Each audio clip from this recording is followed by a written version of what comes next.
जहाँ एक दशक पहले अगर हम देखें तो मात्र बजट 1.8 लाख करोड़ होता था, आज वो 11 लाख करोड़ तक पहुंच चुका है। और उसके साथ अगर हम हाईवेज़ की बात करें या रेल मार्गों की बात करें तो उसमें भी काफ़ी बढ़ोतरी हुई है। उसी तरह से आयुष्मान योजना से लगभग 1.2 लाख करोड़ की बचत हुई, जो लाभार्थी आयुष्मान के हैं। तो आयुष्मान योजना के तहत आपको जानकारी होगी कि 5 लाख तक का इलाज मुफ्त में भारत सरकार के द्वारा दिया जाता है। तो मुफ्त इलाज के माध्यम से आज देश के नागरिकों का 1.2 लाख करोड़ की बचत हुई है। 13-14 में अगर इनकम टैक्स की बात करें तो 13-14 में मात्र 2 लाख रुपये था उसका लिमिट, लेकिन अब इस बजट में मध्यम वर्ग को विशेष रूप से ध्यान में रखते हुए 12 लाख तक की छूट दी गई है।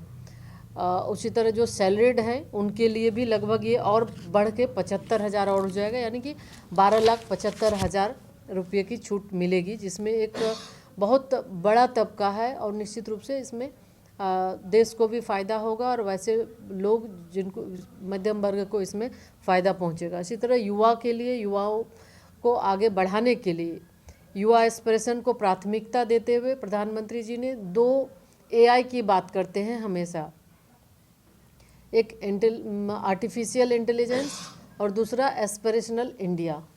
तो एस्पिरेशनल इंडिया के माध्यम से युवाओं से मिलना, उनकी बातें सुनना और उनके लिए बेहतर माहौल पैदा करना, ये एक प्रधानमंत्री जी का है।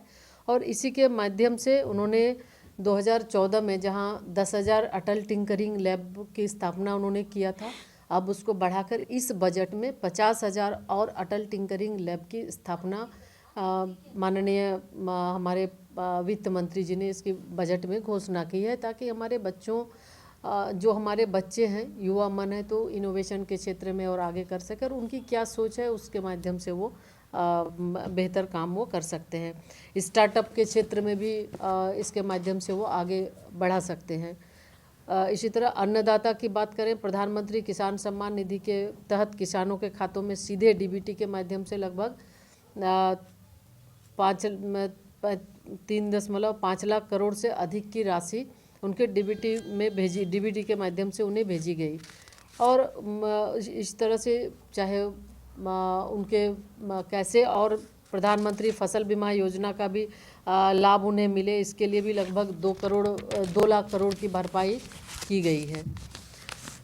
साथ ही साथ अगर हम नारी की बात करें, एक किसान के क्षेत्र में एक धन धान्य कृषि प्रधानमंत्री कृषि योजना की शुरुआत की गई है और उसके माध्यम से जो 100 जो कम उपज वाले ज़िले हैं उनको भी उसमें लाभान्वित किया जाएगा।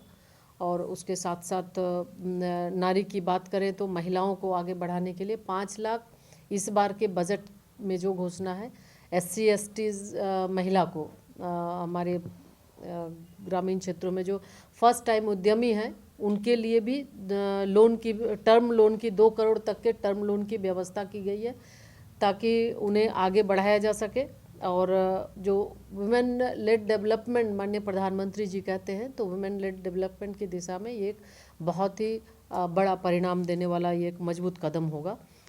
इस वर्ष में देखें तो जेंडर बजटिंग पर भी जेंडर बजट में भी काफ़ी वृद्धि हुई है। 24-25 में लगभग 3,27,000 करोड़ के आवंटन की तुलना में इस बार के बजट में 4,49,000 यानी 4.49 लाख करोड़ की इसमें व्यवस्था की गई है। और इसके माध्यम से लगभग 37.25% की ये वृद्धि हुई है, ताकि जेंडर बजटिंग के माध्यम से जो वुमेन लेड डेवलपमेंट का एक जो संकल्प है उसको सिद्धि तक पहुंचाया जा सके। महिलाओं को, आधी आबादी महिलाओं को बेहतर एक माहौल दिया जा सके। और उसी तरह से 10 करोड़ महिलाएं विशेष रूप से पिछड़े और ग्रामीण क्षेत्रों के जिसे सेल्फ हेल्प ग्रुप से जोड़ा गया है। और उसके साथ ही लखपति दीदी, ड्रोन दीदी, आप जब 3 करोड़ लक्ष्य लखपति दीदी का है, जिसमें लगातार ये लखपति दीदियाँ बढ़ रही हैं SHGs के माध्यम से। इसी तरह से ड्रोन दीदी के रूप में और महिला जो हमारे एसएचजी ग्रुप की बहनें हैं उनको ट्रेनिंग देकर उन्हें ड्रोन दीदी के रूप में भी उन्हें मदद किया जा रहा है और उनकी आर्थिक स्थिति को और ज़्यादा सुदृढ़ किया जा रहा है।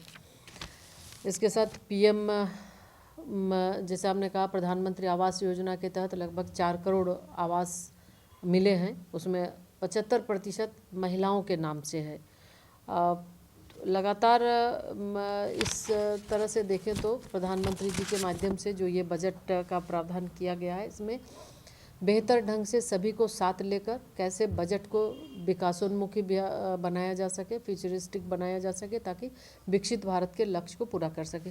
वही हम अगर असम की बात करेंगे तो 2014 से पहले देश में अगर हम देखें तो केवल 387, मैं असम में भी आज आऊँगी उसी में से है, 387 मेडिकल कॉलेज था, जो आज ये संख्या लगभग 780 हो गई है, यानी लगभग दोगुनी हो गई है मेडिकल कॉलेज की संख्या। एक दशक में हर एक सप्ताह में हर सप्ताह एक नया विश्वविद्यालय बन रहा है, हर दिन एक नया आईटीआई बन रहा है और हर 2 दिन में एक नया कॉलेज स्थापित हो रहा है। यानी कि इंफ्रास्ट्रक्चर के दृष्टि से भी और कैसे देश को आगे बढ़ाना है, माननीय प्रधानमंत्री जी के नेतृत्व में इन 10 वर्षों में काम हो रहे हैं। अप्रैल 2022 में असम में 7 कैंसर हॉस्पिटल का शिलान्यास किया गया था।